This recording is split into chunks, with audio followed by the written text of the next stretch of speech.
Hey, what's up, guys? Thanks for joining us for episode 37. Chug is not available on this one either, but this episode we have at MTB Drop In, who's a fellow mountain biker as well as uses his platform to try to destigmatize mental health through mountain biking.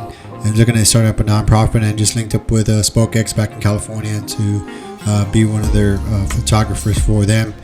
So in this episode, we kind of cover a lot of different things like every episode. So thanks for joining us. If you can't watch us on YouTube, be sure to check us out on Spotify. Not to get into too much of the details going forward. I mean, if you want to, we'll talk about whatever. But is that what kind of got you to SpokeX? Like kind of more of a, like led you into the more stable, move forward? Well,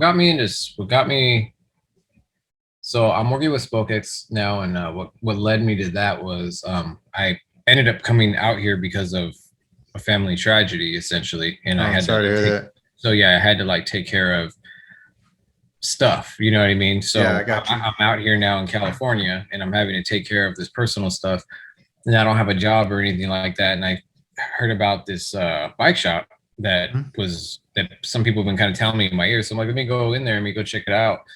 And I went inside and I looked around. It's this cool little, very, very like tiny like bike place, like shop or whatever. Like you could tell they paid a lot of attention to detail, but it was really small. You know what I mean? And it was interesting. It was like, man, these guys are really going at it, Yeah. So I took my camera with me, like I had it in my car, and they had this really nice bike there. It was a Yeti SB140, and I'm like, hey man, can I, take a picture, in that, with that bike, or take a picture with you. I have a YouTube channel, and Instagram, and I just wanted to post a picture. I think it would look really cool. The guy had a really nice like yellow jacket on, and I just thought it would make a good picture. Yeah. But in the back of my mind, I was thinking it'd be cool to get my foot in the door and run this place as social media, Yeah.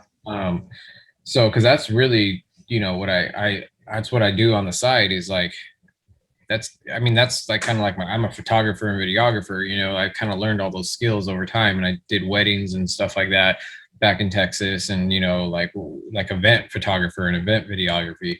So, that's like what I do. So, I was like, it'd be cool if I can do it for a bike shop. And then I took a picture, and then the owner really got a hold of me like a couple days later. Was like, dude, I saw those pictures that you posted. Like, do you want to like do a giveaway with us? You know what I mean? They do like SpokeX does, like they give away a wheel set every month, a free one. Wow. Yeah, like and not a cheap wheel set. Like they have like industry 9s and they give it away. Like Shit, I might need a new wheel set after today, Spider. Yeah, you got to look at SpokeX gives one away every month. Like I think we had our 1 month one year of being open giveaway 2 months ago, and they gave away a $1,800 wheel set. Damn. It was a We Are One carbon wheel set, and with industry 9 hubs and custom stickers and custom lacing as well. So and they hand lace everything. So but this, I think the next giveaway we're doing right now is actually with biking with Bobo. We haven't announced it yet, so it's not official yet. Yeah. But if hopefully it is. So hopefully in the next couple of days we'll announce it, and he's just gonna do it. We took some pictures. He's gonna post it, and we're gonna give away a free wheel set. With what do you call it? With industry 9s and any aluminum hoops that we have in stock. Got you. So nice. So yeah, man. So that's kind of like, that I know I went into giveaway, but to stay on topic, yeah, I've been looking for a job that I can get into, because I'm in the industry kind of already. So it'd be like kind of like a dream job to get with the company and run their social media with everything I've learned over the past 5 or 6 years doing social media in the mountain biking world, Right. Yeah, and that's something that it's I know that's something I considered like for a while, because obviously like this, all this stuff costs money, you know what I mean? So you got to have some type of return value, like as far as, just to subsidize like anything you're buying, like camera equipment. And like the more you expand, the better quality you put out, like the more gadgets and stuff you got to buy to support, more guests or what have you, or, more filters or all these different things. So that's cool that you're like finding a way to do something like what that you love to do, and then also at the same time you're also doing it within an industry that you primarily spend a lot of time in. Yeah, I grew up a musician, and so I'm really like, and I was like, I don't mean like that's all I did. That's all I played was music. I wanted to be the next like little white Jimi Hendrix or something like that. Oh, nice. And so I was really into it, and I have that really big creative side. And then when I started creating videos and doing pictures, it was like it almost felt like I got the same good feeling that I would like get when writing a good song or playing a song, Right. and so like it really like satisfies that like creative side that I have doing all of that. So yeah, it's been really cool. It's been fun. I mean, it's stressful because you're essentially like starting a business by yourself, and you're trying to make a name for yourself where there's a lot of people, so you have to make yourself stand out. So it's been a journey. It's been fun, and starting to finally see it pay off. The shop recently had a blog post put on Stan's website. So Stan's No Tubes did a blog on us, Mm-hmm. and we collaborated with them to do a giveaway to market their new Mark IVs. So they did a whole blog on the shop and how just basically talking us up, and all the photography on there was like my photography, like Oh, badass. on their website, on their blog page. So it was cool. It was like it kind of got that feeling of like seeing your stuff in a magazine. So Yeah. for me, that was like a really big like moment of like, wow, I'm actually setting Like a- myself apart finally. Like a milestone. Yeah. Yeah, like that was really cool. Not many people like that's going to be on their blog, on their website forever, Yeah. until they decide to take it down. And they're not going to take it down. They usually just they build upon it, so it's going to be there forever. Yeah. It usually That's gets really archived cool. somewhere. Yeah. So that's been awesome. No, that's cool, man. Congratulations. I'm pretty sure that feels good to have somebody appreciate your artwork, and to like it so much that they are willing to share it with another company and they're willing to post it, on their website. That's pretty cool. So what's the riding like over there? I mean, like what part are you in, SoCal or Northern California, or I'm in like, you don't have to Southern get Cal. like specifically to the city. I'm just talking about like the Well, I'm in Southern California. I'm in SoCal. We have in my opinion, this place called Greer Ranch out here in Temecula, well, Murrieta, and it's in my opinion, it's one of the best places I've ever ridden to. It's better. I guess the only way I can compare it, it's similar to um, what's the lift access bike park called out there again? Spider Spider Mountain. Yeah, Mountain. it reminds me of Spider Mountain, but way better. And you pedal to the top. There's no lift. And it's free, so it's like it was built by a few pro mountain bike riders who started like the initiative of getting this like thing going out here at Greer Ranch about 7 years ago.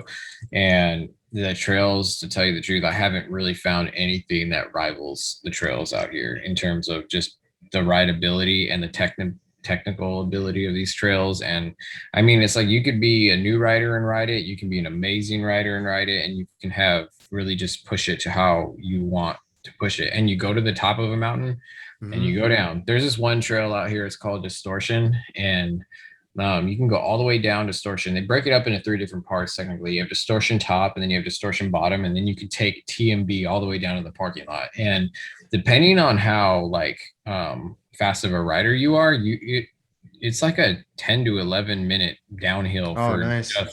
Yeah, and the uphill climb is probably, I've done it because I'm a fast climber, but I mean I've done it in 23 minutes, got all the Nice. way to the top, and you can get an 11 minute downhill just bombing down this hill. That's nice. So it's a great place. So riding, but there's everything around here. You got Santa's Village, which is an hour away. You got a Snow Summit, which is in Big Bear, which is another bike park. It's a lift access bike park, which is like an hour and a half away. You have the stuff in San Diego. You have San Juan Trail, which is like a 17-mile downhill. No, it's like a 7-mile downhill. I don't know, but you shuttle it. San Juan Trail. You got to look it up. It's in the top. It's like the top 7 trails in all of the U.S. to do. Have the fires like affected any of those areas at all? Like where you can't go, or?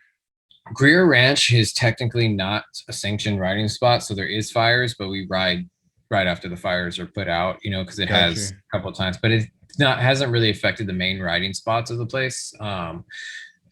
But the fires haven't affected anything. Actually, the fires did affect my trip to Kernville. I was going to do Kernville Epic, and that was like 5 hours north of me. And we were going to do that. It's like, and apparently that's like 27 miles, like downhill or shuttle Oh, or something nice. like that. Dang. And the fires stopped that happening about a week and a half ago. So that sucked. But yeah. Dang. So yeah. I heard of a guy that was going around like purposely setting the fires like to like trap like firefighters. I haven't heard of that one yet, Yeah. but you never know. Who knows? It's crazy. People are getting crazy. You Yeah, never I know. think he was like a social justice professor, which I didn't even know that was a thing. But yeah, Really? yeah, you can look it up. But yeah, I heard it on a news reporter or podcast. I forget where I heard it, but I just thought that was pretty bananas. Like for somebody to intentionally, unless they have some type of vendetta with the firefighters, like I don't know what the motive behind that would be, because that's kind of fucked up. Yeah. But anyways, so like um I was in San Diego like 2 months ago, Oh yeah. and yeah, I wish I could have took my bike, but it was a last minute trip. I went down to go visit like a buddy, and I just didn't have time. Like I didn't have a bike bag, so that's something I need to invest in, especially I want to like try to go to Whistler and like other places and stuff like that. And that'd be a bitch. It'd be cool to drive out there and just hit up like different places to ride and stuff. But yeah, so anyways, I didn't take my bike, but I remember driving around like outside of San Diego, and then like going north and like west or east a little bit, and seeing like you can see like the lines and stuff like coming down. I don't know what they were called, like but I was like, damn, I wish I could have brought my bike. I was only there for like a week. Yeah, I think if you go to San Diego, there's this place called Ted's. I would check it out. It's not really sanctioned either, but that's one of the places that they build down there. They are starting a bike park in San Diego, actually. Oh, really? Yeah, so I think it should be open early next year. I'm thinking. I'm not too sure on that, but they are actually doing a full on bike park now down there. They should do it at Qualcomm Park. Yeah, I don't know. I can't remember where they're doing Yeah, it. that's where the Chargers used to play, and then like there's like a whole thing behind it. But they should make something out of that. That'd be kind of cool to have some type of like jump park in there or something. Oh, this is going to be like full on like mountain bike park, like Oh, mountains. nice. Yeah, it's going to be in the mountains. It's not like a pump track or anything like that. It's like Yeah, they might even I don't know for sure, but I mean for all I know, they might even have a lift access thing for all I know. right. A lift, I don't know. But yeah, there's riding everywhere. I mean, I think the biggest difference from Texas to here is that you just essentially like you go onto the top of the mountain and you go down.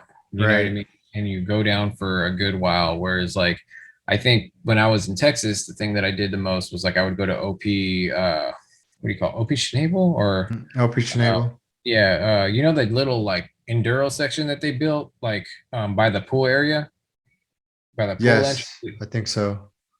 So like that's where they build like Chicken Noogie and all those like Oh yeah. Oh, so like Parkwood. yeah, Parkwood. Yeah, Parkwood. That's it. Yeah. So I would go to Parkwood like all the time. Like that's where I mainly rode in Texas, and I loved it. I mean, but you would essentially like session little sessions. You know what I mean? And the Right. whole time I was doing that, I'm like, man, I'm missing California in that sense. Right. But I think the biggest thing I'm missing out there is just everybody. You know what I mean? I miss everybody out there, Yeah, like hanging man. out. And because it's more of a community atmosphere out there. California, a lot more people are more busy. Probably because it's more expensive to live out here, so everybody's working, Yeah. So Yeah, it's true. And then also like I don't know, it's kind of been in the culture for a long time, so I guess it's not as prevalent now. You know what I mean? Because right now a lot of people are, and not to say, it. I guess that would make sense because everyone's more spread out over there. I guess, and San Antonio's a little bit smaller. But I would imagine there's the same type of communities. Like you just gotta find the right pockets. there's definitely pockets, and and that's I'm not saying I don't have my own community down here. I really Right. do.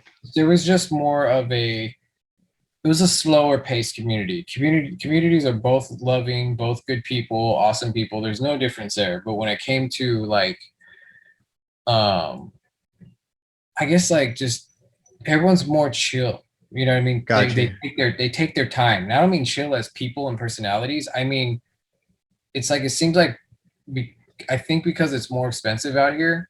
There's I know where you're definitely, going with it now. I you know what got I you. mean? Yeah. Yeah, it's there's more. People got tighter schedules out here. You know, I notice people like jobs are more demanding and stuff like that because they're it's more competitive. You know what I mean? You need to make more money somehow. A lot of people are doing they do their job and then they go do like Instacart or whatever. Because it's Shit, so man, they got all those taxes out there. Some well. crazy It's ass just taxes. the cost of living is insane, dude. No, That's it one. is. It is very, like, very, very, very expensive. I've had this conversation with some friends of mine who just retired from the military and they decided to move back to California. And I mean, they weighed all the options and stuff, but their reason was for like family and stuff like that, which I completely understand. But at the same time, like, just having conversations with them and about the market and like what they get, because they were moving from Tampa and going like Tampa, Florida, going over to San Diego. So, it's just, obviously the cost different. I mean, Tampa is expensive, but California is probably even more expensive or equally expensive. I'm not really sure, but I just know California is definitely more like I just contradicted myself. But California is fucking expensive. That's the only thing you need to get. Like to give you some perspective, when I was in Texas, I had a big 1 bedroom apartment in a nice place, Oh yeah, paying $760 a month or 780, 760, 780, whatever. Some one of those. And out here, if I want to get a 1 bedroom apartment, it's gonna cost me like $1,600 minimum. It's gonna double yeah, it. Really. yeah, Um, yeah. That's the way Boston was. I was stationed in Boston for like almost 5 years or 5 years, and it was stupid expensive over there. And I thought it was like crazy because like a lot of the apartments downtown, like you not only had to pay like a ridiculous amount for your apartment depending where it was at. Like it was on Beacon Street or Beacon Hill, I forget which one it is. It's like $1 million like apartments. But then they also had to pay for their parking space, which was a stupid amount of money too. yeah, gas too. There's a gas Chevron down the street and it literally says 505 for premium. Yeah, it was I think it was like in the 460s last time I was there. And I was like, Yeah, shit, this gas is expensive. yeah, dude, it's ridiculous. I mean, Texas, put it full tank, $20, $20 for a full tank, man. Yeah. I mean, going from $20 to like 48, $49, whatever. That's a whole nother ball game. You know what I How, mean? so I'm curious, like, how long have you been within like the mountain biking community? Like, since you grew up, I assume you grew up in California. Yeah, I grew up in California. Okay, so I guess my question to you is like, how have you seen like ever since like like let's say the past 10 years that there's been a shift in the mountain biking world like there locally as opposed to what it was before? Like, do you feel like the culture has changed as far as riding there, or like has you seen the same boom that's kind of been here and like because I know you talked about the culture, but I guess I wonder. I'm curious to see how the economy affected mountain biking there, or if it even made any changes. So COVID-19 affected everything. Oh shit! Yeah. Yeah, so I would say like I mean I started riding in 2017 or Oh, 17, okay. 16 ish or whatever. That's Yeah. when I started riding.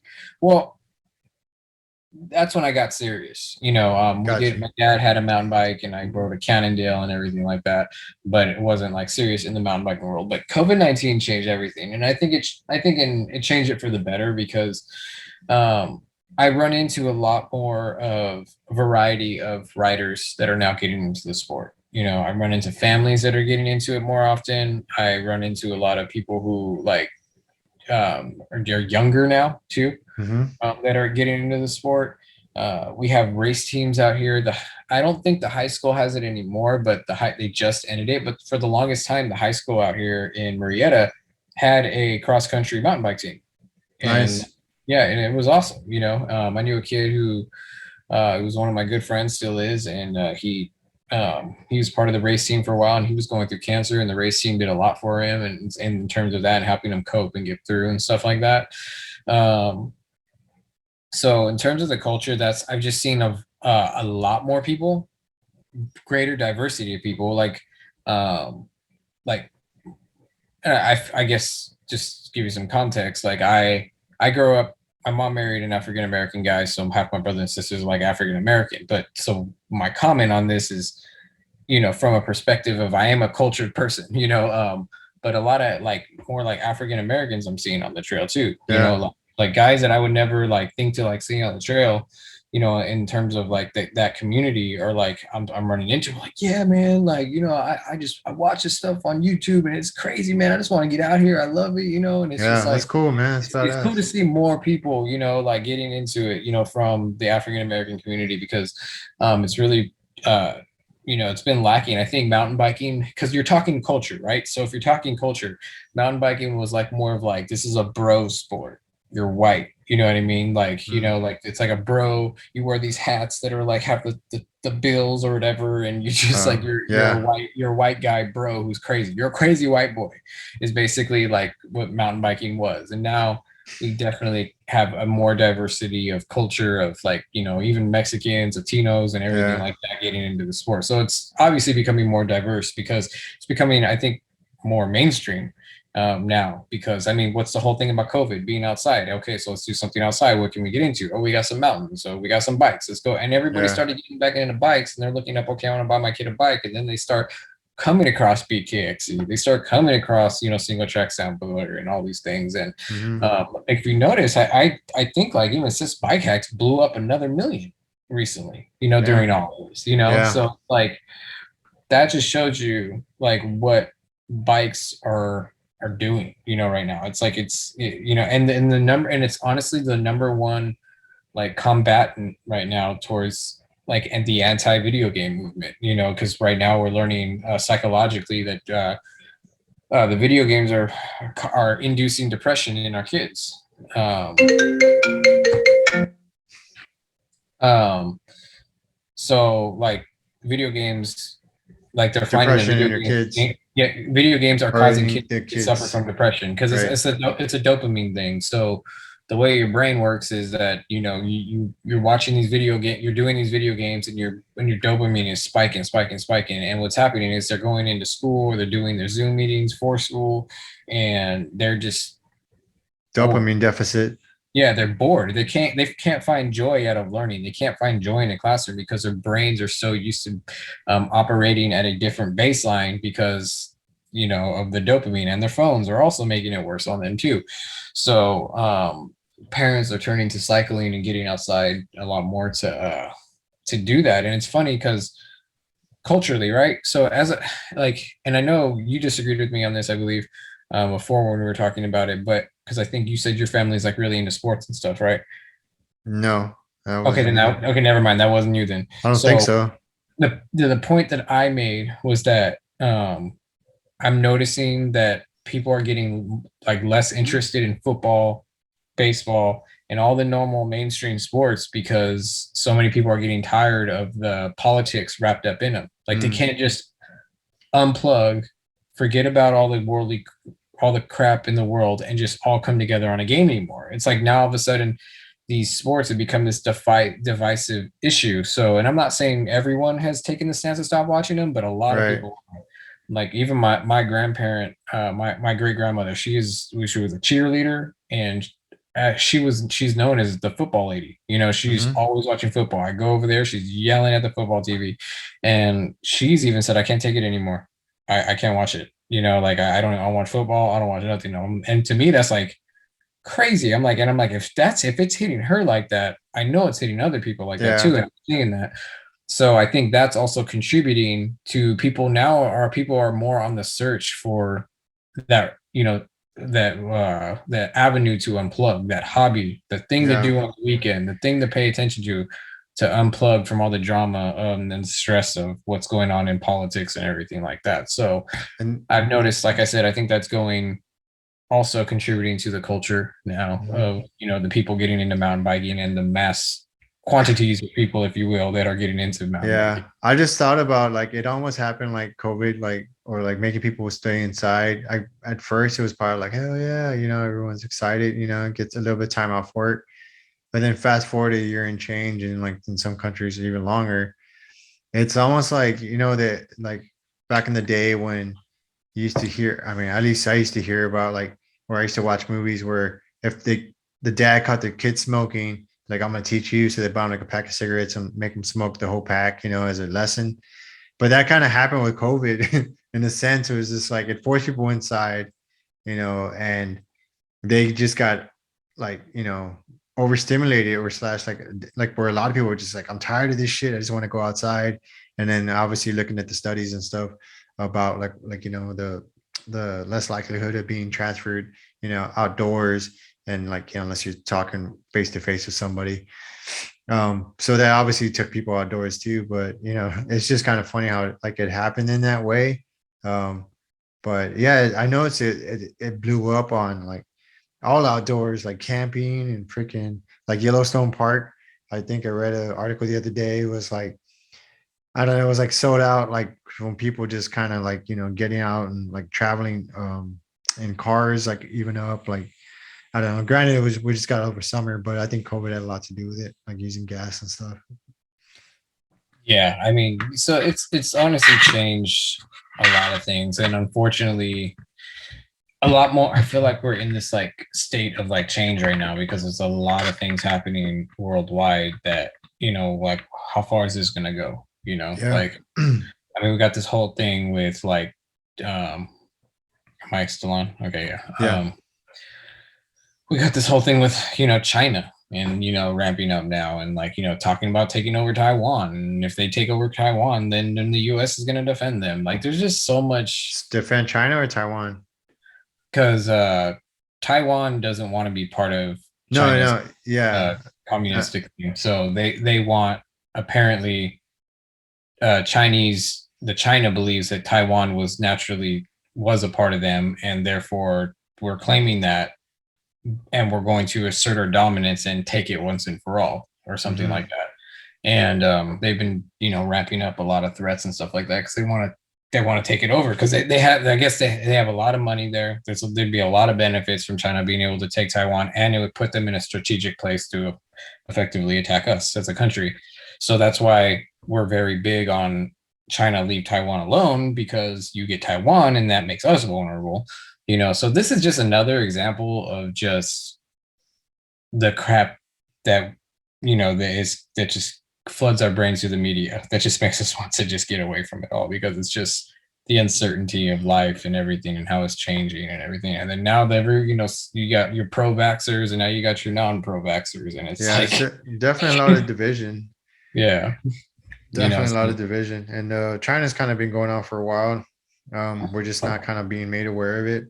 Like when they took making islands in the South China Sea, and like in international waters, and them kind of making the flex towards that and stuff. And they've been kind of having like fighter jets kind of like fly by ours and kind of like taunt, and Russia's been doing that as well. So it's kind of always been there, but it seems a little bit more prevalent now with that it's gonna obviously escalate. And then but I wonder how that's gonna, because I know that even affected. So real quick before I say that, did you see that thing with John Cena where mm, so like there's Fast and Furious like 18 now or whatever. So they came out with a new like Fast and 22. yeah, it's something crazy. I don't know what it is, but a lot of their box office stuff, like when they make movies, they benefit the most like financially from China, like the viewers and stuff.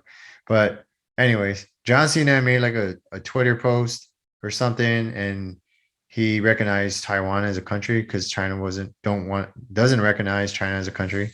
The United Nations and stuff, they won't even address it. Yada yada. And so I guess he caught shit for it from, I don't know, China press or what. I don't know who Oh, told okay. him whatever. So the next day, he in Mandarin he apologized for like to the Chinese people or whatever. And it's crazy. Like it's an American citizen apologizing to a foreign country, and I get it. It's kind of I get it to an extent, but like it's based about money and stuff. But that's just bananas. Like that, you would just hear like that they have that type of influence. I guess is my thing, and like how they influence like movie roles, like changing scripts and stuff because they don't favor like they did that with Doctor Strange, where they that have you seen that movie Doctor Strange? Yeah, yeah. Well, I've seen parts of it. I haven't watched all of Yeah, it. well, like the main one of the main characters, she's like her, his teacher, what have you, and she has a bald head. But I guess she was supposed to be Tibetan, and they have issues with Tibet because they try to take over like Tibet like many times, and they rebelled against them. And same thing with Taiwan; they've been trying to like infiltrate Taiwan for a long time. Same thing with Japan, Korea. Anyways, but yeah, but I wonder how that's going to affect mountain bike stuff. I know there's bigger issues, and we can kind of get into the weeds of that. But I think more, I think the point, I guess, was that because of all that stuff, people are looking for a way to get away from all of the right? drama, and I feel like mountain biking is that thing for a lot of people now, Mhm. and that's why the sport is just blowing up like crazy. Now, but if China were to take over Taiwan, then Taiwan is where a lot of the manufactured parts come from.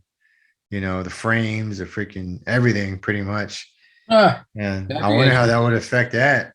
They would like corner the market in mountain biking because they're already trying to take over and like making some carbon wheels and shit. I don't know. I've never tried any of this stuff. It's probably legit. I Maybe don't all the know. prices will drop like those other ones. Maybe. That's funny. Or maybe they'll just that's the way to, rebel against us is to, hold their fucking mountain bike parts hostage.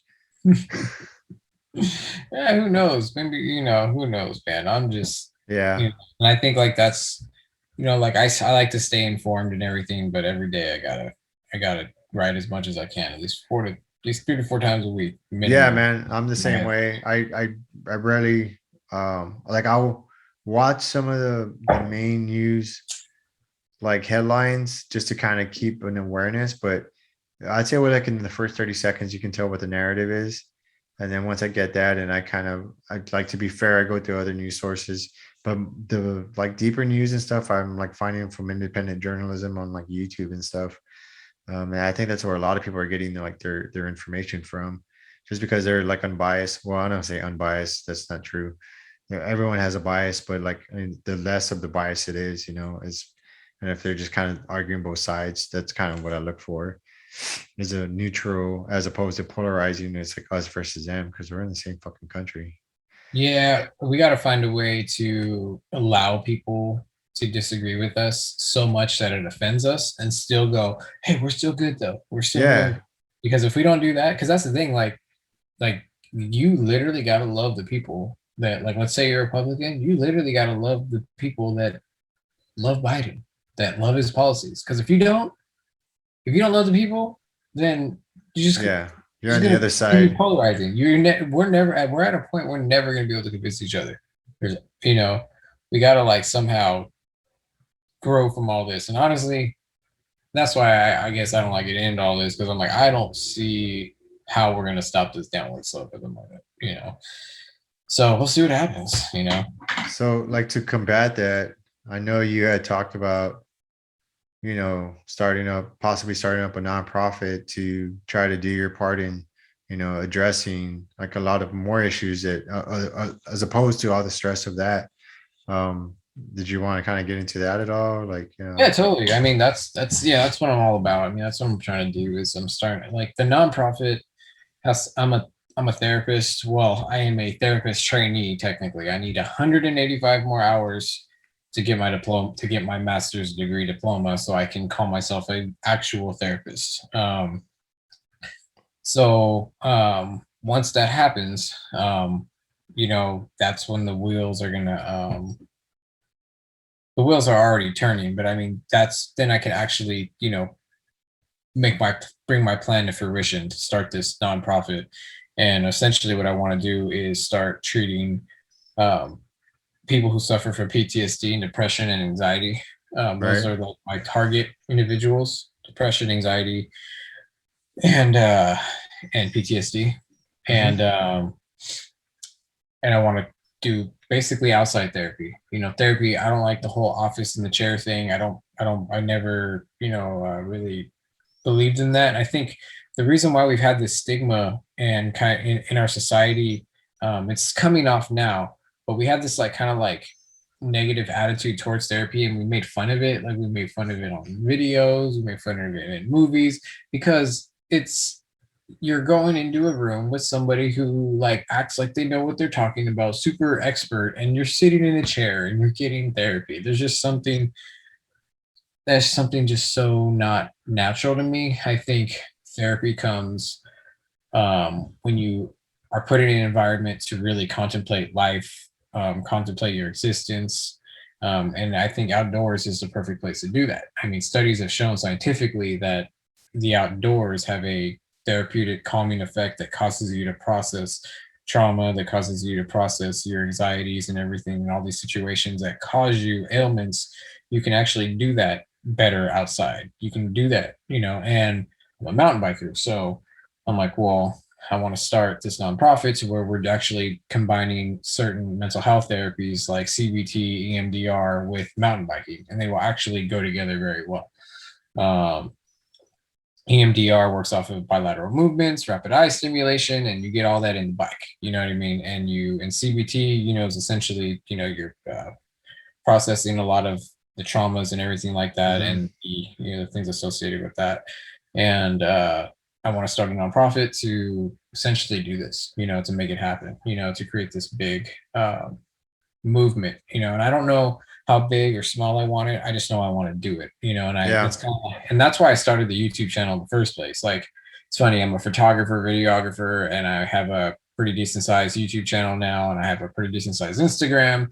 And like, all this started because all this started in my at my school, where I was being trained to become a therapist. I was working on my master's degree, and I was talking to one of my professors, and the whole idea for this YouTube channel came from my professor, at school. And he was teaching, I think he was teaching at the time, I think it was like sexual, it was like something to do with sex, and basically, and how it affects us, what I mean, psychologically, and healthy sex, or we were just exploring the whole topic in that class. But but what ended up coming up after I was talking to him one day was, he's like, dude, you need to start a YouTube channel. I heard you do social media. I do social media. My teacher actually was hardcore into social media, and he started going around teaching therapists that they need to now personalize, break their mold, because therapists usually go on to start their own private practice. So they need to learn to like market themselves on social media now, because that's the way of the world. So so he was really big on pushing this and helping therapists grow their private practice through social media. And then when he heard about what I did, he was like, dude, you realize what you can do with what you're doing? I'm like, no, I don't.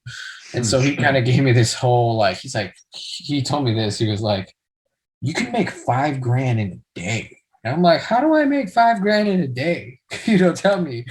And he was like, dude, you could like get a group of like 5 to 10 people, take them out on a weekend. And he painted this whole in-depth, meaningful, like impactful picture of how I could like actually help people by combining therapy with mountain biking. And I was like, whoa, you're right. I want to do that. So that's what I'm going to do, because I like therapy, but therapy was more of something I fell into because I worked with at-risk youth and I was good at it, but it wasn't something that I can say that I was super passionate about. I was still kind of looking for that thing, and then was it the process?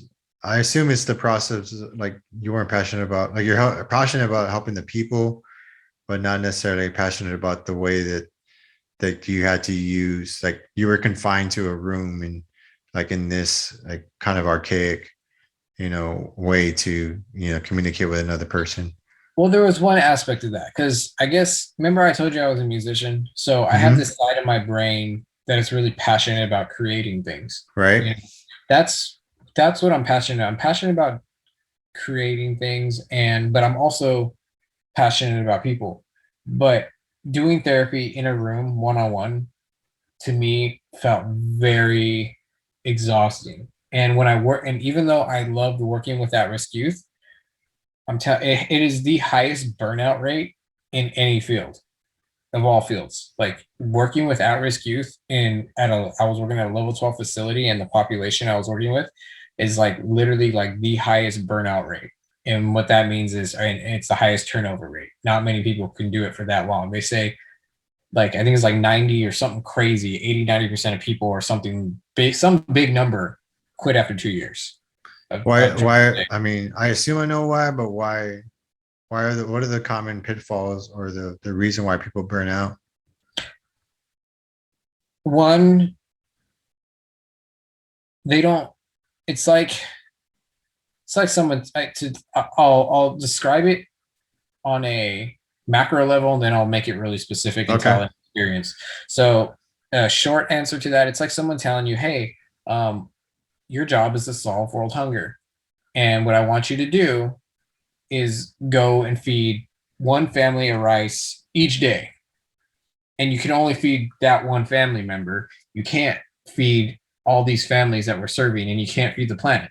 And you're just like thinking to yourself, I'm not doing nothing. I'm not helping anybody. I don't have the resources. It's like it almost feels impossible to help anybody in this field. When you say resources, like what specifically? Is it like just the time, or is it like the facilities? When I worked in the group home, we had about 6 to 8 staff working in a group home working on the boys' dorm, and there was like 30 kids. And 6 of us could not give the love and attention to each of these kids that they actually therapeutically needed. It's kind of not like funny, like haha, but it's strange because I was riding with somebody in the field today, in that particular field, and they were talking about that same very thing. And they weren't talking about it like from a bitching standpoint. It was just like just talking about it. And I kind of was just listening and just kind of like, damn, like it is tough. Like, cause the scenario he made was, it's tough. Like I'm working with this, youth person or this, child. And then you have somebody else that has a more pressing issue and they want to see you right now. And then Billy start to fight with like, I don't know, whoever. So now you got to go tend to that. And then like, you only have so much time during the day. And then you're factored in like how long they can stay there. So it's almost like you're doing triage. I mean, those are my words. That's what it sounded like. And I'm about to tell you how freaking real this. Like I'm gonna be freaking real. And people aren't gonna want to hear this, but I'm telling you right now, I've seen it, and this is what they literally do. Because we are outnumbered as staff, all they mainly rely upon, number one, to make their money every month, they parent these kids through modifying their medication. Oh, Johnny is violent and he's beating on da da da da. Oh, Susie tries to get over here to Johnny to try to, like they try to go out and run away together. Let's change the medication to get him to do what we want him to do. And they do that. So they're manipulating them by the medications, but making it seem like they're just the symptoms. Yeah, they manipulate them. Like, they're doing the, what's funny though? They're doing the best they can. Because no, yeah, I got you. Yeah. I mean, because at that point, like when you're like so limited, and I'm not saying I agree with it or not, but I mean, it may sound, I know there's probably more to decisions just based off of that, but the end result is exactly that. What you just said is that, I mean, that's kind of what it boils down to, is that you're kind of having to do triage because you only so much, time with each child. And then you got all these other factors like insurance is not wanting to pay, or the family's not be able to afford it, or like the home that they grew up in, like they go back to all the same habits, like that they were into, you know what I mean? So you got, I don't know. Yeah, there's definitely a lot of different variables at play that will factor into that. And I want to get more real about this because this is like I want it to be known. Like and this is so hard on people like us in this field, is like, imagine all that. But then on top of it, every day I get to work, I get told what a piece of crap I am every day. By your superiors or your coworkers? Or? By the kids. Oh, Like, because I'm working with at-risk youth. You know what I mean? So yeah. I get a lot of kids from juvenile hall, and then a lot of them, and at-risk youth end up going to juvenile hall. It's just the population. And, you know, I worked at a level 12 facility. It wasn't a lockdown facility, but it was right before What is the lockdown. level 12 like? In if you It's just put on right, a quick chart synopsis. essentially what it is. It's right before lockdown. So it's not a Gotcha. lockdown facility, but it's right before that. The next step, but if you can't make it at a level 12, you're going to lockdown, essentially. Gotcha. Um, um, So it's like so kid prison, almost like lockdown. And I mean, but they're free to walk off campus, but we got to follow them, call the police, Oh, 150, and do all that. But these kids, dude, like you like, I mean, some of these kids, and they're so cute, and you know what I mean. Some of them, like the younger ones and everything, and you just like, you know, you want to help them, you have some good times with them, and then they just make your some of them make your night a living hell, and then you're just sitting there and you're just like, I don't. You start. I worked there for 3 years at the inn because I transferred over to wraparound and started to go to the homes of these families to try to mhm. stop these kids from going to these places. So I later did that, but I worked in this home for three, or not a home, but a dorm for 3 years, and I didn't feel anything when I was done. I had no after the third year, I didn't have any compassion anymore for any of the kids. I felt nothing. Um, so I mean, this break that I've been on from working there has been really good for me because it's really helped me to kind of Reset. feel things again and reset.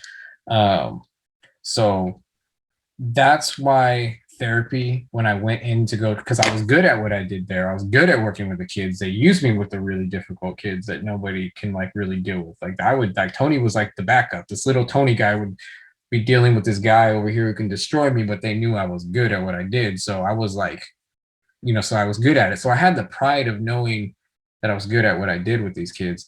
But at the same time, I wasn't getting anything. You know, that's what I'm saying. Like I'm Yeah, there going. has to be like a balance to it. There was no fun in it. There was no like hope in it, you know. But I knew I was good at it, so I went to school. That's why I was going to school for it because that was what I did. But I wasn't passionate about it because of all those reasons. And then when my teacher told me like I could use mountain biking, which I was extremely passionate about, and social media, which I was passionate about, and combine those things and create something one day and do something for people who genuinely would want to be there. You know Right. what I mean? If somebody's gonna do what I'm trying to do, they're gonna be there because they want to be there.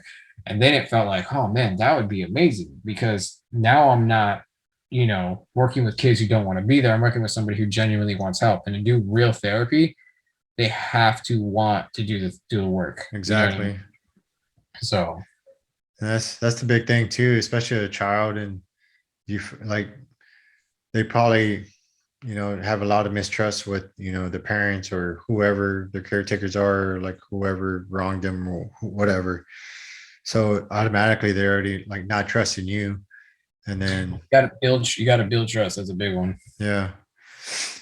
Dang. So yeah, mountain biking would definitely be a good one, especially like if you were able to like, I mean, I don't know how you can figure all that out later, like insurance and all that stuff, but I'm pretty sure that would be huge, like highly beneficial to, like, let's say we take the same, kids that you were working with, and then you're able to take them out like on, I don't know, some like easy trails, and get them riding, and then because you start kind of building trust that way, right? When you're Yeah. riding, and because you're doing like it may not be a struggle to you, but to them it may be, but you're having that shared experience, you know what I mean? And you're showing them different things that are out of the norm of like sitting in a room, or sitting in a group session or whatever. And I'm not knocking them, but that's not for everyone. And there's definitely a lot better ways to do that. And I think mountain biking would be a huge one. And just getting these kids, like let's say like and I've had ideas to where like let's say I start this mountain bike. We started initially from mountain biking, but then I could start something for kids where we're doing things outdoors, where we have a complete outdoor. Like if Oak Grove was in the woods, you know what I mean, and we went on hikes every day, and we had the adequate staff, and we actually had like I don't know. I just feel like it was in a really therapeutic environment. Actually, I feel like it would do a whole lot more. And I remember this one kid's name, and I can't. Yeah, good. I can't remember his name because I'm not supposed to say his name.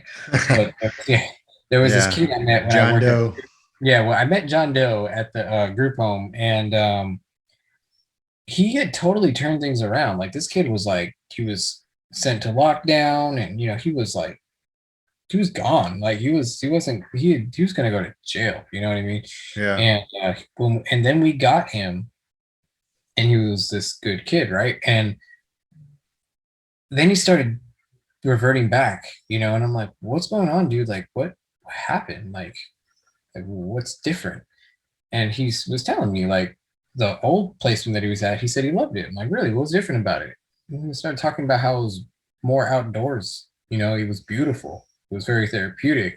And he enjoyed the staff that were there. And I think because it was in a more therapeutic area, the staff were better too. See, that's the thing Yeah. too. You don't take care of your staff, and you don't have good leadership in your group homes, the kids are going to suffer because the staff will stress each other out. Which, if you're stressed out, that's going to bleed over to the kids. Attitude Like, reflects leadership. so like that's. I think this whole outdoor thing and getting people on mountain bikes really, I think there is something to be said about it. I mean, it's not even like I know. It's not even like I think I know because I've done it on myself. I've been through. My daughter has a disorder that can cause like tumors and cancer and crazy things, and like that's affected me, and I didn't know what I was gonna do, and then a friend of mine was like, "You want to go mountain biking?" And I was like, "Yeah, sure," and I couldn't believe how mountain biking would help me to process. Like, I mean, my daughter was 6 months when I found out, and I Hmm. didn't know how to deal with it. I didn't know how to be happy about anything. Right. And then I'd go mountain biking and I'd have something to look forward to like every day. And then the way I would feel after would allow me to go home and enjoy life with my family again, you Right. know. And it was doing something, and what it was doing was helping me to just process all this stuff, but then experience the natural chemicals that my body should produce, like like your body will produce dopamine, serotonin, epinephrine when you go out there and exert yourself like this. And those chemicals are like literal antidepressants running through your body Hmm. naturally, which are caused by writing. Then it caused me to go home happy and not think about the future, help me to be present now, because Right. all I could do before writing was be stuck in the what's going to happen, all this anxiety, all this worry. Right. I didn't Everything have that's any, out of your control. yeah, and I didn't have any place to put it, so. And then when my wife left me in she left me almost 4 years ago, and she had a lot of mental health issues too, you know what I mean? So Hmm. like she left, and that was crazy traumatic when we just had this thing with our daughter, and now you leave, and now I'm and then I ended up moving to Texas for 3 years because that was part of the reason, why I Hmm. moved to Texas. Actually, that was all the reason why I moved to Texas. Is because I needed to be there for my kid, and I practically raised my daughter from 2 to 6. I had her about 70% of the time, 60 to 70% of the time. It would fluctuate throughout those Hmm. 3 years, and I was in a place I didn't know family. I didn't have any family out there. My daughter had this disorder now, and I was in a place where I knew absolutely nobody, and I couldn't go to school anymore. I had to put down my therapy degree and all those plans and everything that I wanted to do. I had to put that down. And I had literally had to rebuild everything from zero to be there for my daughter. And like getting out and having the mountain biking community out there in Texas and riding my bike, on Hmm. almost on a daily basis, like I really got to experience the therapeutic and mental effects, psychological effects that writing actually did have to help me to push me through that entire time while I was out there. I had never lived anywhere but California, and to Hmm. literally have your life change like that, and the next day you're in a place that you've never been to, never seen, don't know anybody, everything's not familiar. Now you're just with your little baby. Like she was Yeah. 2, she wasn't even 3. I was changing diapers. I literally went from like a dad to a mom, and Hmm. writing like without that tool, uh I don't I dude, I don't know. I don't honestly like sometimes I think like, what would you have done like without writing? I'm like, I know I would have made it, but it would have been extremely difficult not having writing as like that tool, therapeutic tool and outlet to help me to deal with all my junk, you know. So No, yeah. yeah, and that's kind of what I'm finding with a lot of just different writers through the course of like writing or whatever. People just end up, they're just talking. They're not like really like asking you to fix anything, but it's just kind of like a vent. It kind of just comes out like sporadically. And that's kind of like a common theme is that like everyone is kind of finding like writing in their own ways, and they're kind of identifying how it's helping them go through whatever personal struggles. And that's for a lot of reasons, like for a lot of the reasons you just mentioned, your circadian rhythm, resetting your clock when you sleep. Sleep's highly important. If you go sleep deprivation and all these different things, diet. Um, and I when I say diet, I know a lot of people kind of cringe when because it's been so like marketed as like it's some like painstakingly, but it's just reading eating what works for you in that sense. And if you factor in like, I know people kind of probably balk at like GMO food, like, non-GMO and all that, those different things, but or like dyes or anything like that. But when you kind of get into the weeds of those things, they affect your mental health. All those chemicals and stuff, they actually affect the way you feel. Like that's why I stopped eating like Doritos and shit. Just because I was just slowly like eliminating things in my life that I was identifying as like, man, I feel like shit after I eat this. It kind of started out with like, alcohol. I was like, let me put this to the side, like I need to work on some other shit. I don't know what's going on. And I just know I'm not sleeping and I got all these other symptoms. But it just kind of started with that. And then that made me realize like, shit, talking about football, that made me realize that, I thought I loved football for the reasons, whichever I thought those were. I was part of that tribalism, knowing like all the stats and like listening to podcasts, and they would lose. And like I would just, my week would be shitty. And, but I didn't. So when I stopped drinking, I was just like, you know what? Let me just put this to the side because obviously I don't got my shit together. And when I put that to the side, my first barbecue, because I would always make like a tradition around it, and I would start the grill, make wings. It was like a whole day, a whole thing. I would watch football till all the way to Sunday night, and it was like a tradition, if you will.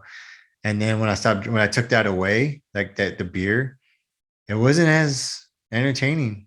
Like the whole tradition around it, like I thought it was something else. I thought it was something deep rooted. Like this is what my family used to do. This, so this is what I'm gonna do. And yeah, that's part of it.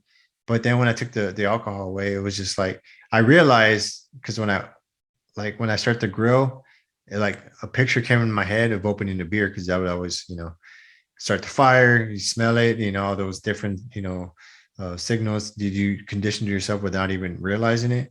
You think about opening the beer. That's what I would hear. And so I kind of heard that, and I was like, that's kind of when it clicked. And I just kind of started, like I kind of squirreled it away, experienced the day. And then the next one, it was the same thing. And I thought about that initial thing I was talking about opening the beer.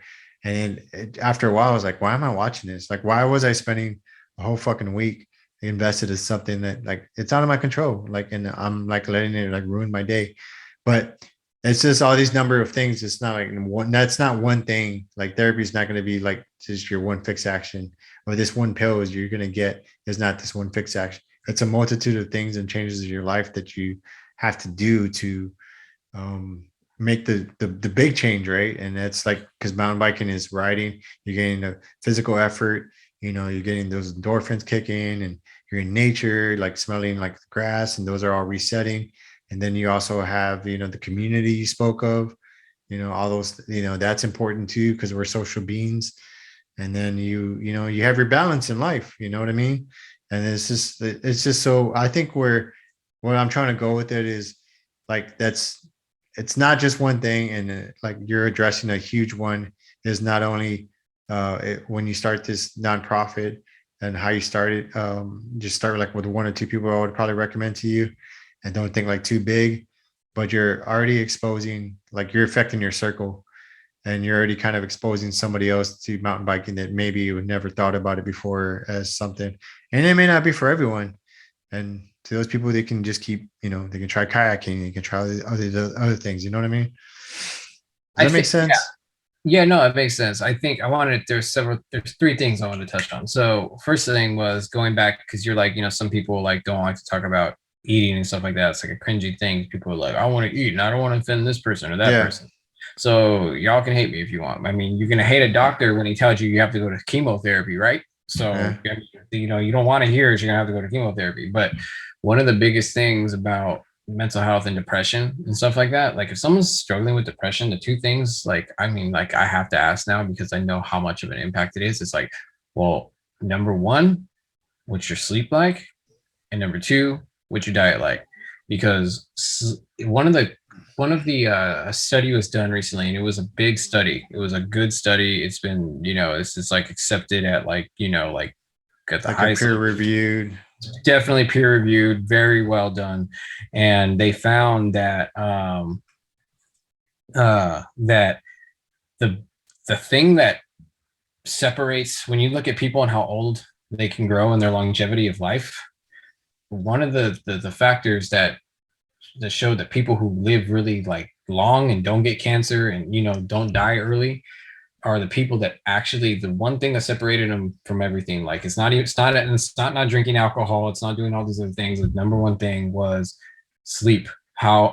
What was your quality of sleep? Did you get you're supposed to have 7 sleep cycles a night of going into REM sleep, and you have these sleep cycles that you have to hit, and you need to have about 7 of them. And the people that were sleeping adequately were the people that actually lived the longest, because your body literally repairs itself at night. It replenishes your brain and everything. And sleep is super important. It's super important to your mental health, your depression, and everything. Like, you feel depressed, okay, cool. Now you sleep good, fine, and everything. All right, cool. Now let's work on your eating, because to tell you the truth, what you eat ignites the chemicals in your body. They're foods that literally bring you down, you down. They cause chemicals in your body to make you feel down. And if you are unhappy with your body because in your mind you're not doing good things to your body by what you're eating, that is going to affect you. See, it's like we have all these people going in saying I'm depressed, and we're just going, oh, you feel depressed? Oh, you meet all these markers. Let's prescribe you now some medication. Mm-hmm. But you're doing the two most important things that you could be doing to make your quality of life better is sleeping and eating. And it's like people get so, offended at this because no one wants to change. That's the problem. No one wants to, I wrote something about this the other day, and I'll just say this real quick and let you get back to it. But nobody wants to change because they focus on what they have to give up and not what they have to gain. You know what I mean? Like, they just focus on, if I do this and I can't do this, I can't do that, You know what I mean? It's kind of hard to look past, that point of, getting better. But go ahead. Sorry. And one of the things I want to train people to do in therapy, that's kind of unique to my style as well, is I think the number one thing you need to train people is how to change, because you can't just change overnight. Because sometimes people could be like, yeah, I'm going to do this. And they start really good. They get on that workout plan, they start that diet, but they usually fall back. Mm-hmm. They don't do slow, gradual change over time. Because they don't do that slow, gradual change over time, building habits, they fall back. That's the number one reason why people do diets, and then they go right back into their habits after a few months, even though they completely lost a ton of weight. But they don't know how to build habits over time to it. Because what you're going to have to do if you're going to really, truly want to change is not a diet. You're literally going to have to change your life. You're literally going to have to change the way you view food. You're going to have to change the way you view sleep. You literally got to retrain your brain in a therapeutic way to change your life, to want to change your life. Like, if I told somebody my diet, they'd be like, what? I couldn't do that. No cheese? What?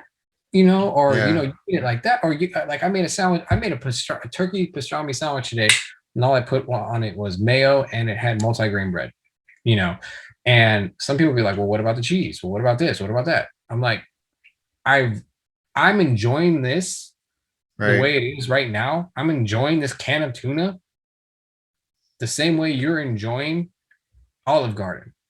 Like, I've literally taught myself to enjoy eating healthily because I don't make those other foods an option and I've detoxed myself from them. So now I get the same level of chemical release, the good chemicals of release that someone gets when they go to Olive Garden. Mhm. Because really the happy feeling and that feeling that you're getting from tasting that good food are all chemicals in your body. Mhm. And when you and you can change your baseline, like dopamine. That was the next thing I wanted to go into was dopamine. Like you said it, the reason why you enjoyed football is because alcohol, causes you to Release experience dopamine. dopamine Yeah. spikes. So now you're on a dopamine high as you're watching football. So of course football seems amazing. It's not the football, it's the dopamine. Pretty Right. much anything in life that you do and enjoy, you produce dopamine. And that's one of the interesting things about mountain biking. If you like mountain biking and you look forward to mountain biking because you enjoy your bike, you enjoy going out with friends, you're going to produce dopamine. Now, Mhm. people who like hate to run and despise it, but they feel like I got to do it anyway, they aren't going to produce dopamine. Either the trigger of it is you actually liking it, So the fact now that you are now doing mountain biking and you enjoy it and there's aspects about it you like, you can now work out and experience dopamine at the same time. That's kind of like the trick to it. So, I and think that's one thing to add, it would also to be like when they get rid of something, they have to replace it with something positive, like to replace that habit. So you're getting rid of, let's say, like alcohol. Then what are you going to do to change it? Whether you start running or working out or doing something you enjoy to replace that habit. I mean, and sometimes the dopamine might probably come from, I don't know this scientifically, but I'm assuming from what I've learned that you might not like the process of running, but you're going to like the after effects of it, which then you'll experience your dopamine, Mm-hmm. at that point in time. Yeah, I used to run a lot. And there's definitely something like to running, like a runner's high. Like I just started running again recently because my family's going to do a 10K, or not all my family, but a few. Well, my brother-in-law is going to do a 10K. And I was like, I'll run it with you. I haven't ran in a while. And then, so it's just kind of something to do. And then I don't like really staying stagnant too long. Like just I don't like being like one dimensional, just mountain biking. So I'm trying to like do all these things that kind of brought me joy at one point in my life and continue to do those things. Running's one of them. So it definitely works out like different muscles. And I definitely had a different feeling because I got used to riding. Every time I'm like, I feel good after I'm riding, but I noticed that running gave me a different feeling afterwards. It was still a good feeling, but it was just different. Like I was more tired. Like I got um I just got a different workout from it, which was pretty positive. Like, so yeah, I went to Spider today, and yeah, it was a good day. I ended up eating shit. I don't know if I said this earlier, single black. I was following Gino, and Yeah. just, I mean, he's pretty quick, and I was obviously I'm always trying to progress when I'm writing and stuff. Anyways, and there's I don't know if you remember Spider all too well, but they're on the single black. It's right before you hit the waterfall. I think it's Sticky Icky. There's like a tree that divides like some off camber, and then you have to like the line looks right to go left. It just looks like the natural flow of the line as you're coming up to it, but the line is to the right of the tree. So my dumbass went left, and it just sends you off into, like, you're just sending it off the side of the hill. I got it on video, and I ended up fucking banging the shit out of my elbow. Actually, that wasn't from that crash. I thought I landed on a damn cactus. But anyways, I dumped my bike and I kind of landed, and then maybe, I don't know, 60 yards later, and that waterfall, I think I was kind of just still like shaking from it. I didn't take it long enough to just chill. Yeah. I ended up like focusing on like the bottom half, which wasn't even the right line. You're supposed to take it high, then go like in. Anyways, I went too low, and I just kind of, the front and rear tire just slid off, and I just kind of like boom. Anyways, I jacked up my grip and hit my stupid elbow. Anyways, but it was a good time either way. I'm glad I was able to do those lines because I'm going to try to do the races here. The team trail party one.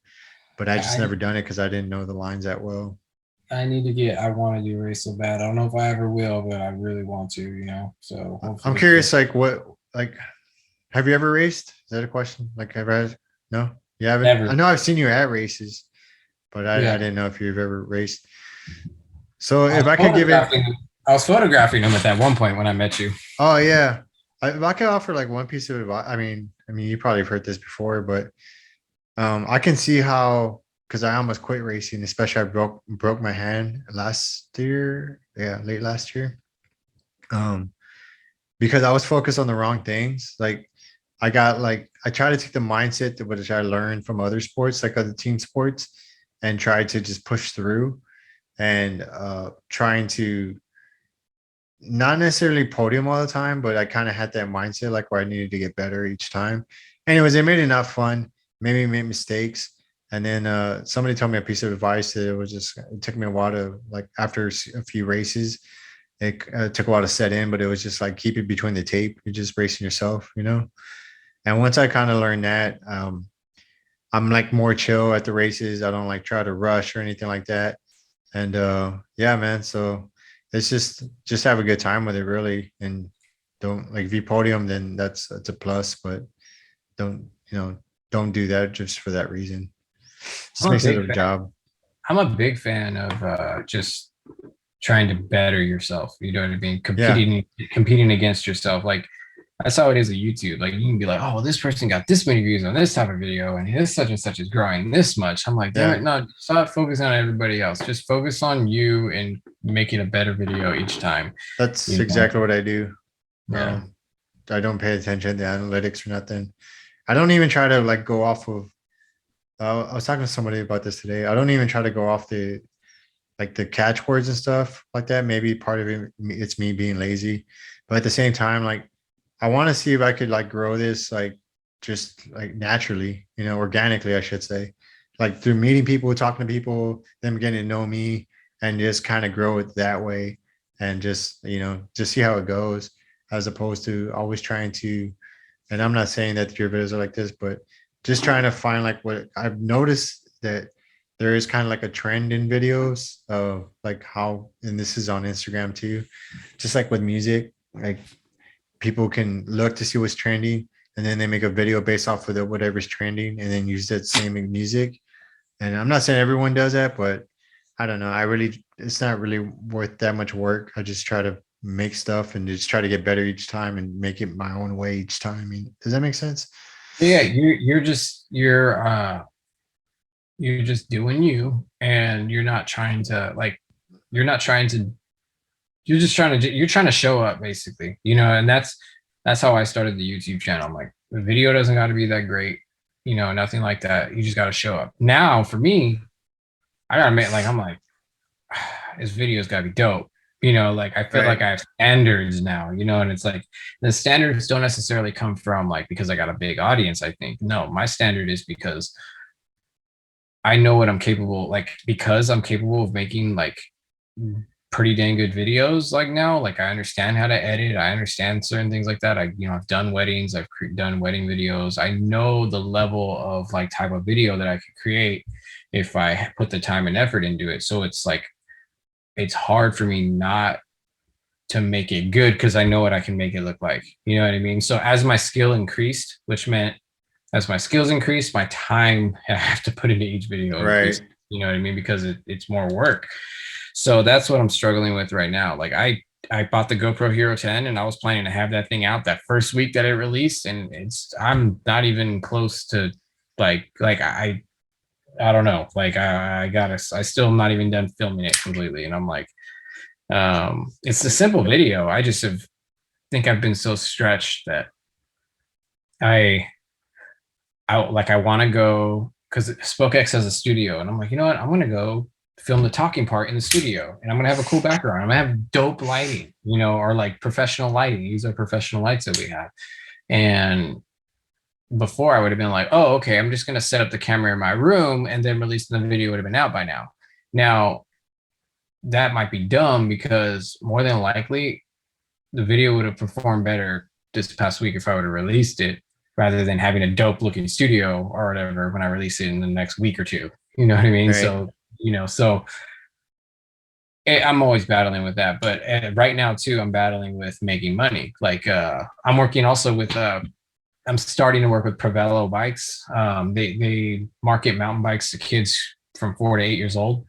Oh, cool. And so I just filmed a video with them, and I'm just like, well, he paid me half when I filmed it, and he wants to pay me half when I complete it. So Right. am I going to finish my GoPro video that I'm almost done with, or am I going to finish the one Yeah. I'm going to get paid for? Yeah. You got a know lot what of I mean? choices, man. You know, You gotta take care of your family. So so that it's there's just more. I'm noticing I'm tired now. Like I'll be like, all right, I want to do this, this, and this, and this, and I'm like, I'm ready to go in the morning. And then once I finish this, this, and this, and then it's the GoPro video, the thing I want to do, let's say, or just the thing I want to do. I'm just like, I want to go to bed now because of everything I did more than I want to finish that GoPro video. yeah. So I love photography because once you learn to edit, you can do it pretty quickly, like that's the one thing. Like if you learn to edit photography, you could actually finish it quicker, the better you get, Right. but video, the better you get, the more time it takes, Right. too. So I love photography. When people want to hire me for photography, I'm like, heck yeah, man, let's do it, Nice. because it's just so much easier. The post is so much easier than actually doing it. I mean, same thing. I mean, taking pictures is way funner and easier than filming a video, Right. um, so it's fun. It's all fun and games. But when you were talking about runner's high, I think I wanted to just You were talking no, about dopamine, yeah, runner's sorry about high. dopamine, but the runner's high. No, I agree. I was just saying like, oh yeah, that's what it was. So one of the things that I learned that was pretty profound was that the chemical release in your body when you go for just like a 30-minute run or like a 30-minute walk is like, if you look, because I don't know if you know how medication works. Do you know how it works? Like what it does? Depending on the medicine, yeah. I mean, I wouldn't So, say I'm a so, so just in general, like a lot of people have a misconception of like, oh, I'm going to take this drug. And because I'm going to take this drug, I'm putting chemicals in my body, which cause me to feel awesome. It's true, you are putting chemicals in your body, but you're not understanding what's actually happening. So what's happening is when you put these chemicals in your body, they trigger your body to produce chemicals like dopamine, serotonin, epinephrine, all those chemicals.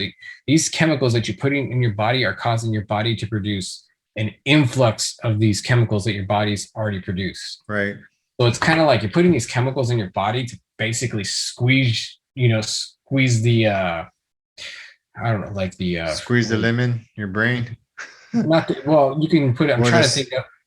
I wish this is the part where I wish I would have like memorized all the scientific words, explain it good. But basically it's squeezing your brain, if you will, and squeezing out all those chemicals, and it's causing like that's like with like heroin. It just boom, Right. those chemicals that your brain already produces is causing them to fire. So you're just like in euphoric land.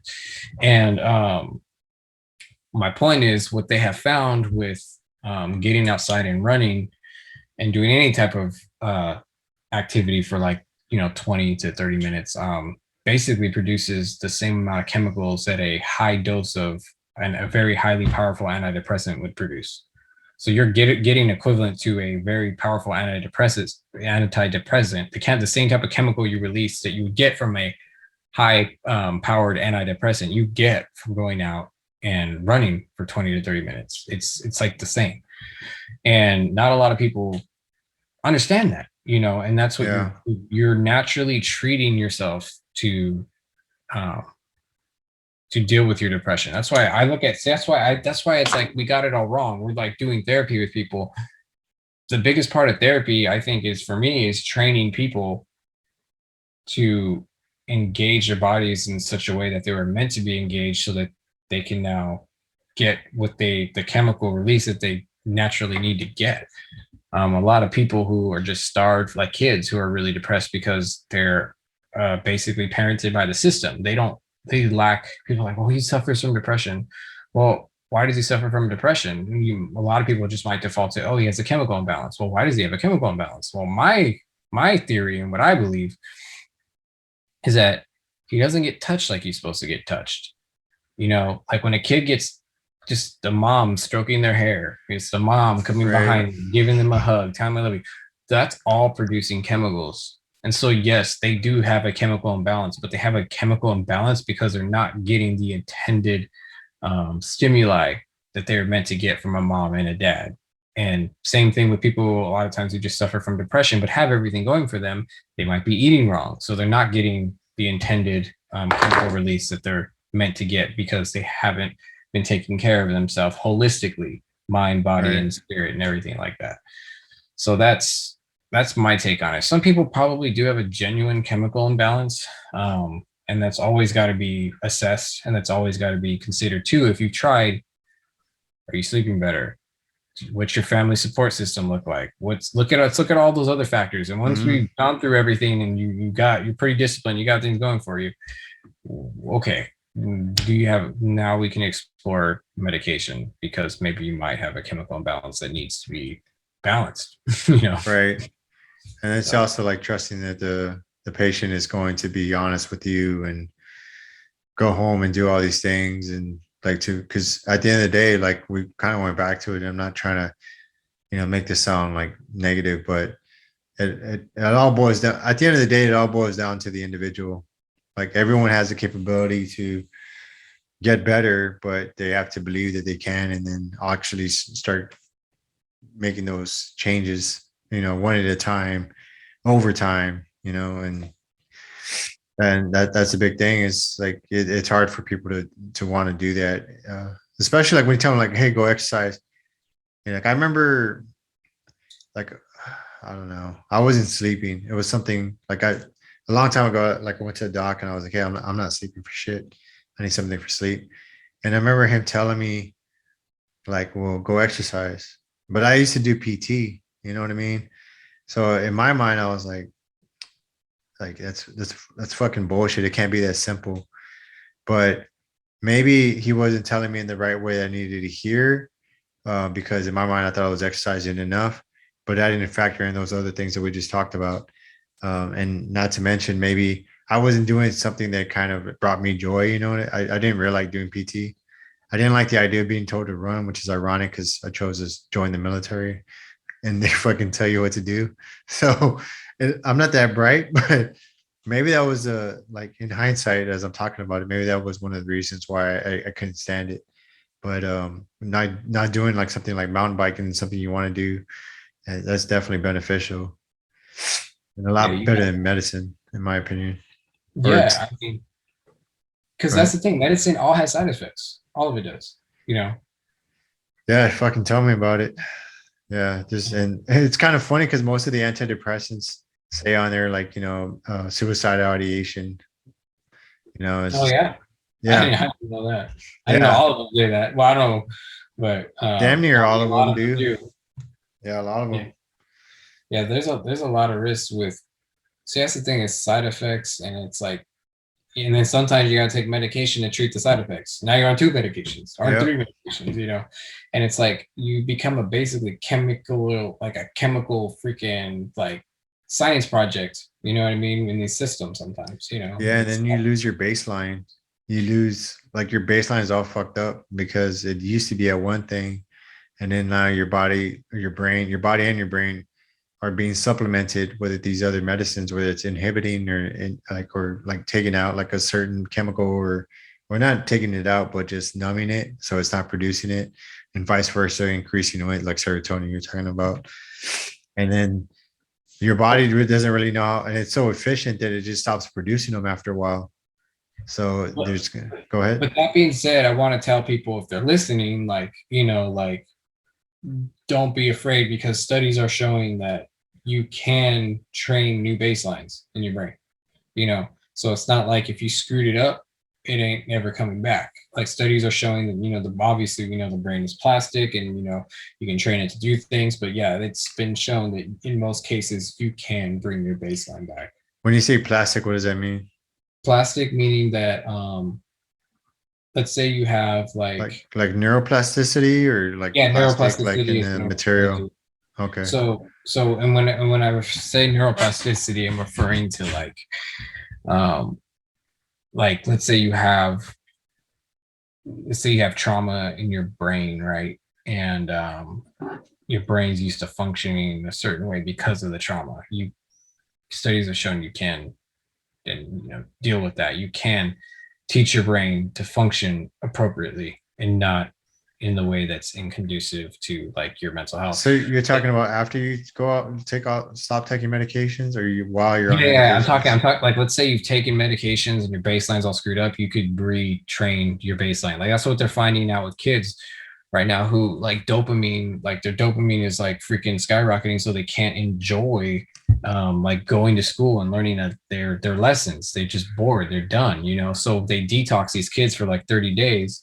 And basically they take them off of their phone, they take them off of the games, and they got their baseline now is now functioning at a lower level. So actually going to class after about 30 days, they actually start to find things interesting and they start to produce dopamine and start getting the same like good feelings of going to class and listening to a history lesson as they would the video game. Right. So they've retrained that baseline to go back to normal. That's the same. That's the other thing, like with like sex. That's why so many people are like struggling in their marriages and stuff like that because of pornography. The Yeah. pornography, you know, jacks up your baseline dopamine.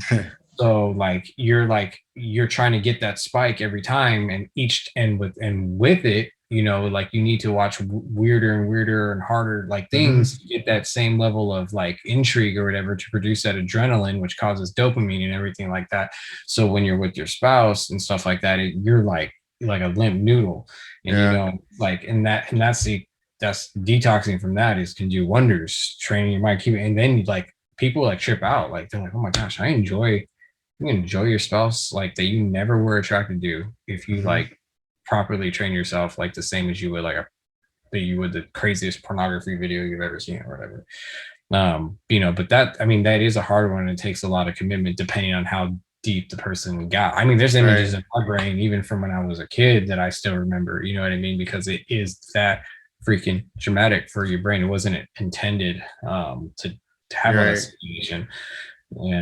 And unfortunately, we're seeing kids in our generation like not getting married, waiting until way later, and then they're suffering with all these different things because society has normalized it, and actually they're not enjoying being with the person that they're with, and both people end up getting hurt in the process. Right.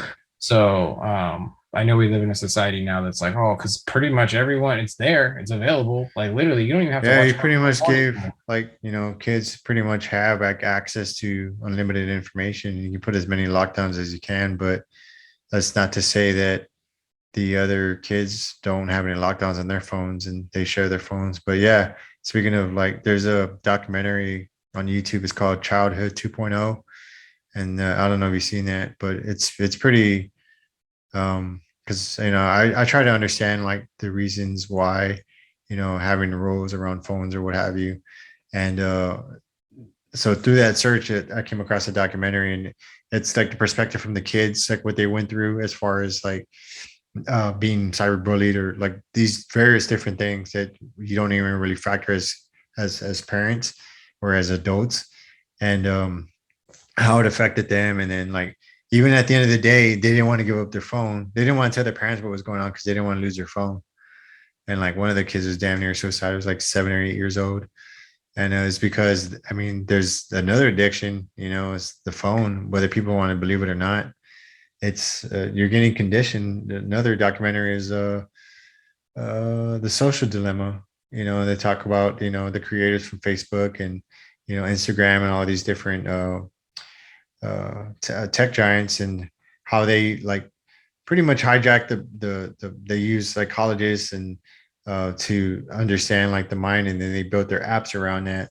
So the dings and all that stuff, like the slot machine thing, when you're like scrolling up or down, it's all geared to get you addicted and stay on their platform, and even longer. I mean, And it's crazy because my job, in theory, as a photographer and videographer, is to keep you watching. You know Yeah, what I mean? So I it's know, like and there, it's there, and therein ironic. lies a rub. So then it's You know? kind of like it's up to each person's like what are you putting out there? You know what I mean? Is it like something that's just like, at least that's the way I take it. Like I'm not saying you can do content however, and anybody can do content however, but I try to focus on that and like what am I going to put out there that's, is it going to be meaningful, or is it going to be just like, the same thing every day? You know what I mean? And there's a lot of stuff that like content I have, but I don't ever like post it because I don't know. I just don't. Maybe it's me being lazy, but it's also just I want to sometimes like post stuff that's meaningful and like makes people think and address like other issues. But at the same time, I try not to do it too much because people would drown that shit out. You know what I mean? Because people don't like talking about it. If I'm being honest.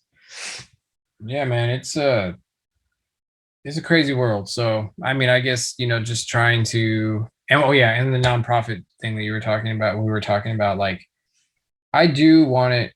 I always start, from where I need to start, but my vision for it is to I do want it to be pretty dang big. I want to have a location eventually one day in every state, if even, to like where people can go and get involved. And I understand that not everybody's going to be able to cycle in the same degree.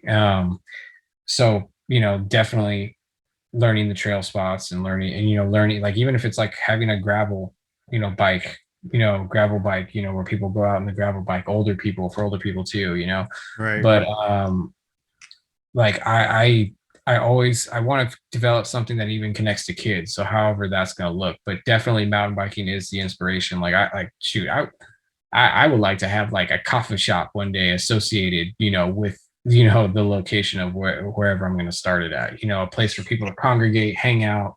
You know what I mean? They can come, Yeah. talk, coffee, and all that stuff like that, and really like, because I do believe in people getting together and discussing um, who they are, what their beliefs are in a good, healthy way. You know what I mean? Because we're all different. Not everybody's, not every view, and there's no way. I don't believe in pluralism, which is states that there is everyone's truth is their own truth.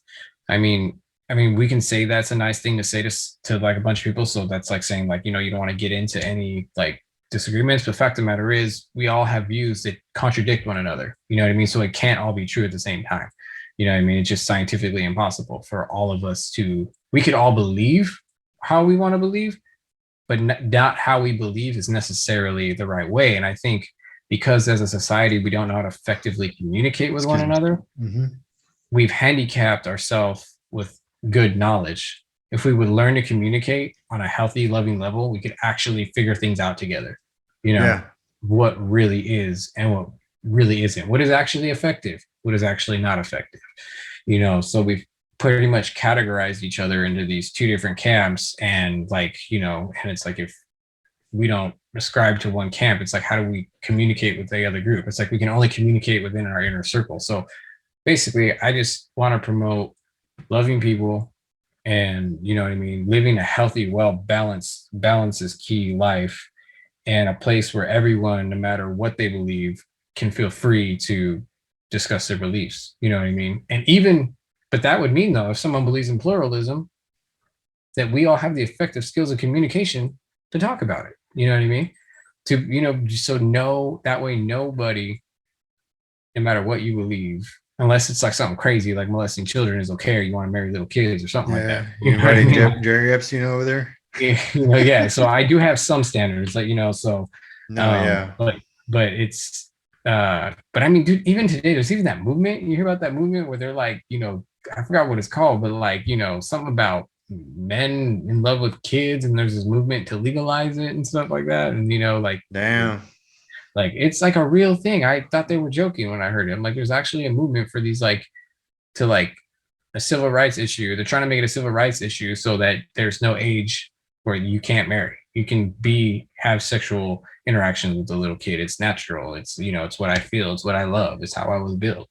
Like it's like all that same. Yes. I mean, yeah, kind of hijacking like everyone's inclusive kind of thing. And that's, I'm not saying I agree with it, but that's why you see these extremes, like, people being, I don't know if you heard of the other one where like somebody is saying like they're a certain nationality and they're like, I identify as this one. It's like some extreme other national, like, nationality or, or race or what have you.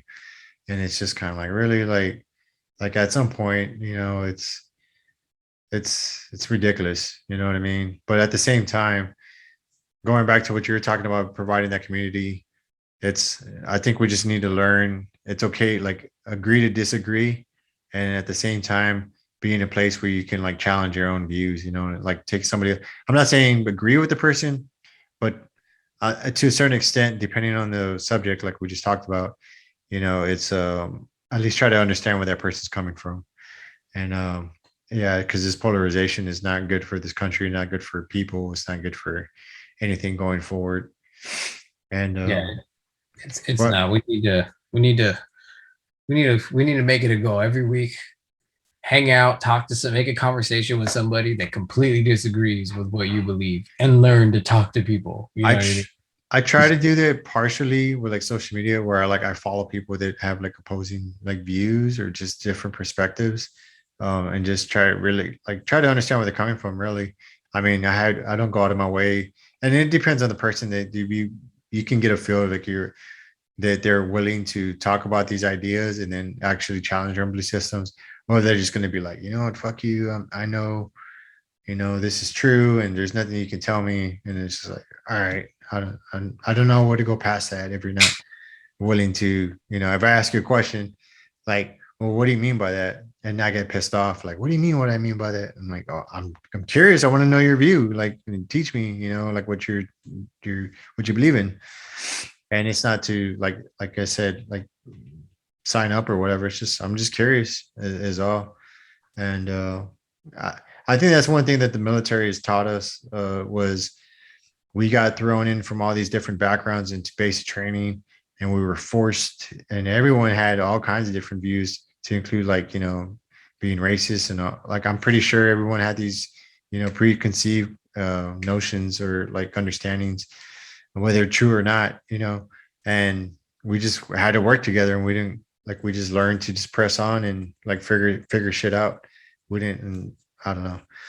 But anyways, on that note, man, I appreciate you giving me your time and telling me about SpokeX, and then talk about that nonprofit. I wish you all, the luck, like not in the world, but like best wishes to get that moving. And it sounds like you're on the right path. And maybe in the future we can have you back on when you're talking about like open up your first site or taking out your first person writing. You know what I mean?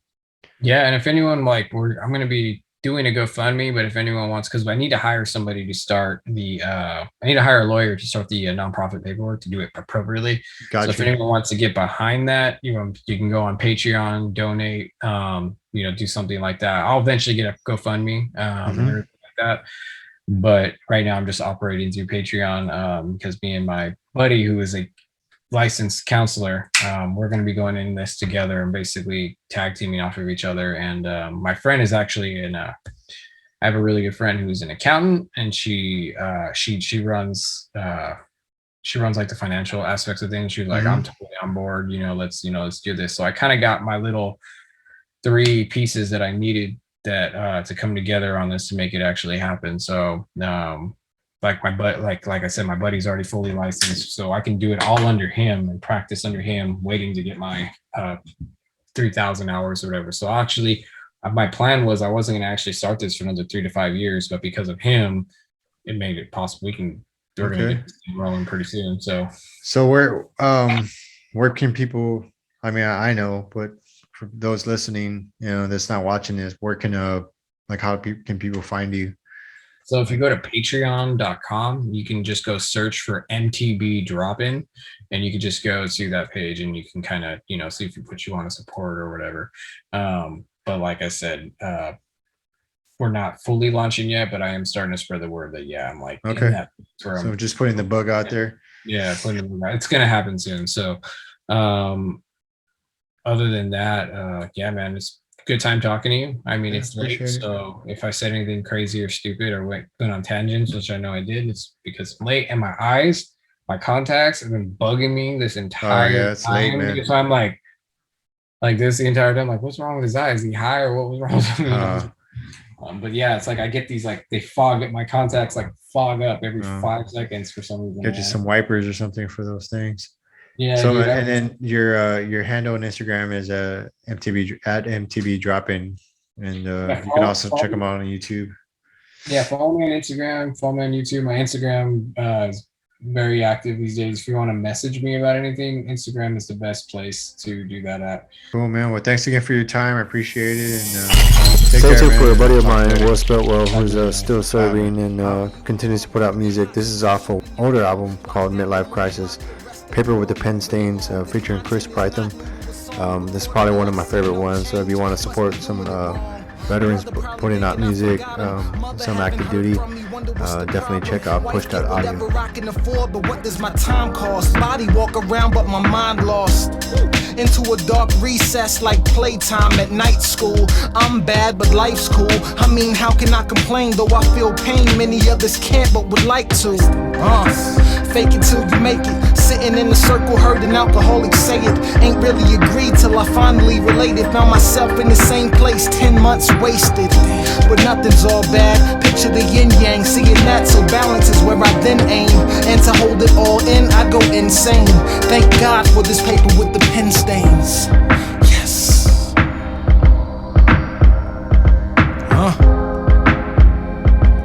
Yeah.